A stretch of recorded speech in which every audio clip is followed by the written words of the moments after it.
Bonsoir, bonsoir les auteurs de priorité, bonsoir l'Afrique. Satisfaction, satisfaction, satisfaction. Fier d'être africain, fier d'être africain. Je viens aujourd'hui sur ce plateau pour partager ma joie et ma satisfaction par rapport à ce qui vient de se passer au Burkina. Bravo, bravo, bravo au peuple burkinabé. Bravo au peuple burkinabé. Je crois que le Burkina peut être un modèle, comme le Mali et le Niger, pour les pays africains, particulièrement les pays de l'Afrique de l'Ouest, les pays francophones. Voilà un jeune patriote, Ibrahim Traoré, qui a pris le pouvoir par soi-disant coup d'État. Et ça a fait un tollé dans la sous-région. Que les Burkinabés ont conduit encore pour 5 ans.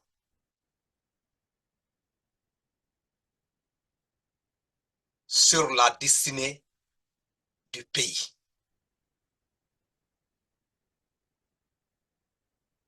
Il faut s'arrêter ici et apprécier cette action des Burkinabés. Mais avant de faire ça d'abord, il faut essayer de voir, de comprendre pourquoi les Burkinabés ont pris cette décision-là. Félicitations à Ibrahim Traoré, ce jeune patriote. Renversement de pouvoir, ajustement de la sous-région, la CEDEAO, la France, tout le monde était derrière le Burkina. Imposer une période de transition à ce pays parce que tout simplement ils étaient pressés pour essayer de revenir sur le système, l'ancien système, où les Occidentaux vont toujours avoir la même mise sur les pays africains. Encore, pour toujours avoir les pions, les Noirs, les Africains à col blanc, qui sont là, pressés pour le pouvoir, le fauteuil, président, ministre et quoi que ce soit.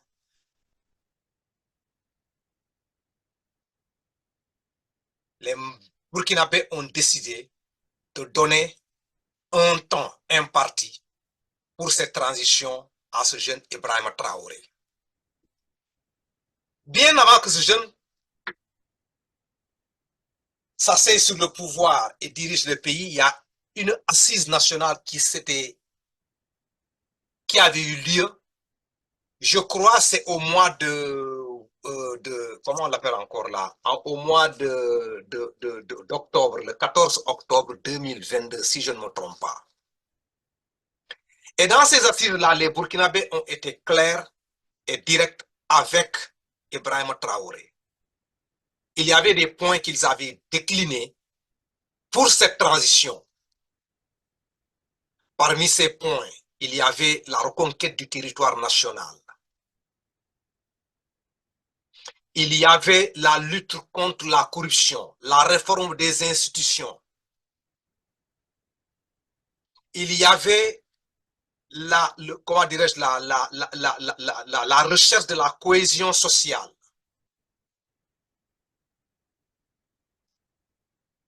Il y avait aussi la réconciliation nationale du peuple burkinabé et tant d'autres de choses que la population a demandé à cette transition. Ibrahim Traoré, en tant que jeune patriote, a tenu promesse. On s'apprête à aller vers la fin de la transition. C'est 21 mois qu'ils ont donné à ce jeune-là pour la transition. Il est revenu, il a convoqué une assise encore pour faire un bilan de ce qu'il a fait et laisser encore une fois de plus le peuple décider par rapport à la destinée du pays. Des délégués venus de 13 régions se sont réunis Et tout le monde dans l'unanimité a décidé de donner à ce jeune-là 5 ans encore pour être à la magistrature suprême, à la tête de ce pays, de cet État-là. Dans l'unanimité, 5 ans. Parce qu'ils se disent qu'ils ont été satisfaits par rapport à ce que ce jeune a produit pendant ces 21 mois.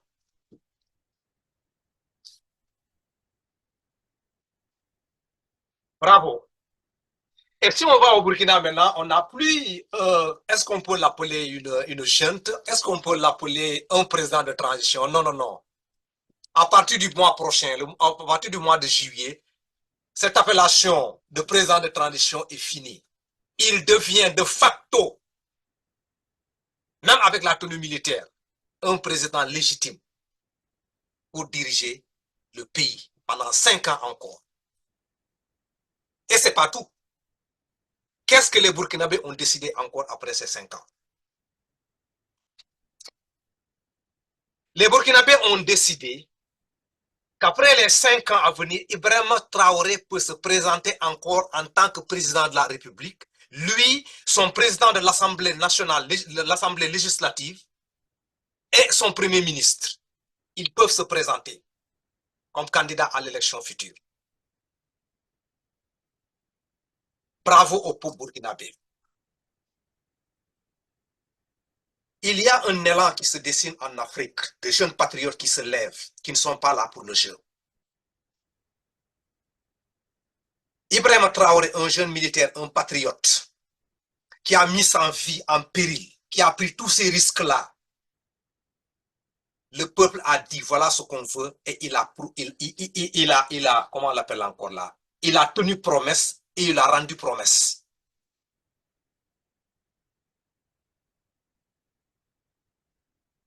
Devant cette situation-là, nous, en tant qu'Africains, qu'est-ce qu'on doit apprendre à partir de là? Quand on est en Afrique, oui, la démocratie, c'est la junte. Ils n'ont pas le droit de prendre le pouvoir avec les armes. Mais qui donne la légitimité aux jeunes militaires là qui prennent le pouvoir? C'est la population.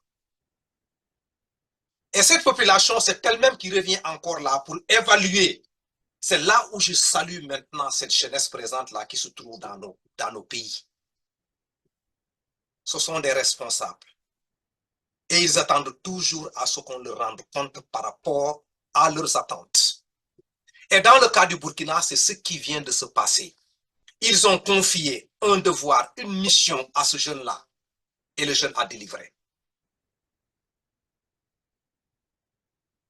L'inquiétude de la population, c'était quoi? La sécurité, la récupération des territoires perdus. Des milliers de Burkinabés qui sont déplacés à cause de quoi? À cause de l'insécurité. Des régimes ont précédé, des coups d'État militaires ont précédé. Mais tous ces gens qui venaient au pouvoir, ils avaient toujours cet esprit colonial-là dans la tête-là, que si ce n'est pas la France, rien ne peut se régler en Afrique. Les militaires qui allaient au front, perdaient leur vie. Les populations se déplaçaient. L'insécurité totale. Le terrorisme a occupé presque les 3/4 de la population du Burkina. Il a fallu qu'un jeune se lève, qu'on appelle Traoré.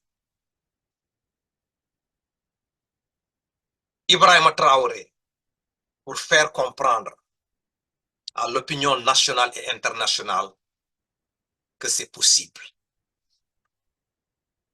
C'est possible à une condition, qu'on soit patriote. Et pour qu'il suive ce jeune-là comme il le faut, du début à la fin, depuis qu'il a pris le pouvoir jusqu'à présent, il a été au front, il a toujours prôné ce patriotisme-là, cette indépendance-là, cette décolonisation mentale pour pouvoir achever ce qu'il veut. Il a eu confiance en lui-même, il a eu confiance à son peuple pour pouvoir aller. Félicitations au peuple burkinabé. Parce que quand on demande à un individu d'aller combattre quelque chose, il faut mettre la personne dans les conditions nécessaires d'aller combattre. Le peuple burkinabé s'est réuni derrière Ibrahima Traoré investir des fonds, des participations citoyennes, débourser des milliards, mettre ce jeune dans des conditions pour la sécurité nationale. Et comme c'est un jeune aussi qui a compris la charge qu'il a sur son dos, il a tenu promesse et il a rendu promesse. Au Burkina, au début, quand les terroristes faisaient semer la pluie et le beau temps dans le pays,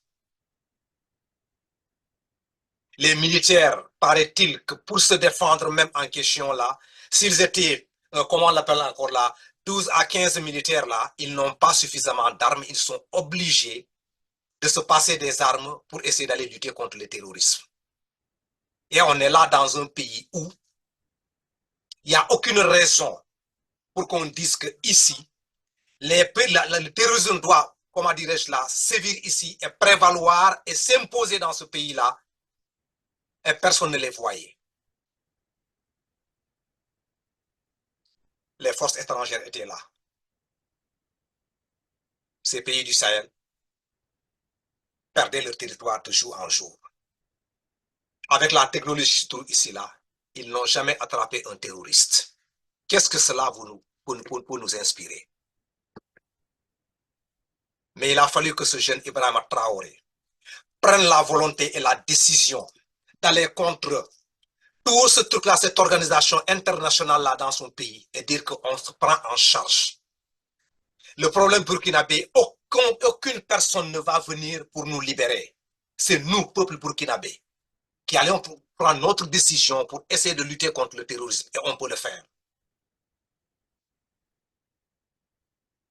Il a créé des VDP, presque dans toute l'étendue du territoire national. Des jeunes burkinabés sont portés volontaires pour prendre les armes.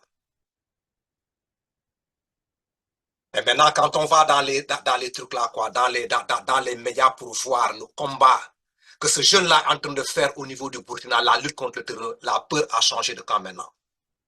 Bravo à ce jeune, vraiment bravo. Ce n'est pas une surprise si les Burkinabés aujourd'hui décident de reconduire ce jeune-là.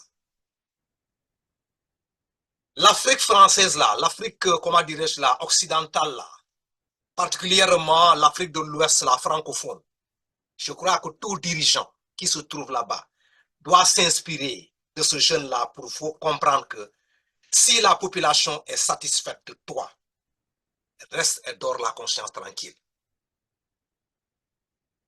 Je sais que les politiciens à col blanc sont là, assis, en train d'attendre là, pour dire que oui, la transition va finir là. Les Occidentaux sont en train de poser leurs pions. Essayez de voir là le noir à col blanc qu'on va trouver dans le pays là pour essayer de venir déjouer ce progrès déjà instauré au niveau du Burkina. On va aux élections, on va aux élections. Le pays n'est pas ça, on va aux élections, on va aux élections. Le peuple burkinabé vient de trancher. Gatchengalama, félicitations et bravo au peuple burkinabé. C'est ça. Cette théorie démocratique-là, qu'il nous inculque pour nous dire que pour être démocrate là, il faut prendre, comment dirais-je là, le pouvoir par le biais des urnes. Mais si le peuple qui va décider au niveau des urnes là, si ce peuple-là qui est pressé, et si ce peuple-là qui a manifesté son insatisfaction par rapport au président, comment dirais-je là, en place, et le peuple décide de l'enlever, un coup d'État se passe, ce peuple-là vient se rallier derrière les militaires. Comment on peut appeler ce coup d'État-là? Est-ce que ce n'est pas une élection d'une autre façon? Est-ce un coup d'État? Un coup d'État serait justifié, y compris si l'action commise, la population se rebelle contre cette action-là. Si un militaire fait un coup d'État et la population se lève et dit non, nous ne sommes pas d'accord, là, à ce moment-là, pour moi, camarade, le coup d'État est légitime. Mais si un président dans un pays est renversé par un régime militaire et la population commence à applaudir, il y a un problème. Et encore la démocratie que les gens sont en train de prôner comme ça. Qu'est-ce qu'il y a plus démocrate encore que ce que ces gens-là, les Burkinabés, ont fait? Il prend le pouvoir, certes, par les armes. La population lui dit que voilà les attentes là qu'on te donne pendant les 21 mois. Après ces 21 mois-là, il respecte le délai, il revient, il convoque une autre assise. À sa grande surprise, toute la population vient lui dire que on te donne 5 ans. Si ici, il n'y a pas de légitimité, Guy, dites-moi ce qu'on appelle légitimité dans cette situation-là. Le Burkina est devenu un modèle. Je vais vous poser un élément ici tout de suite là. Vous allez comprendre ce qui explique ma satisfaction par rapport au Burkinabé. Il est désormais le président du Faso.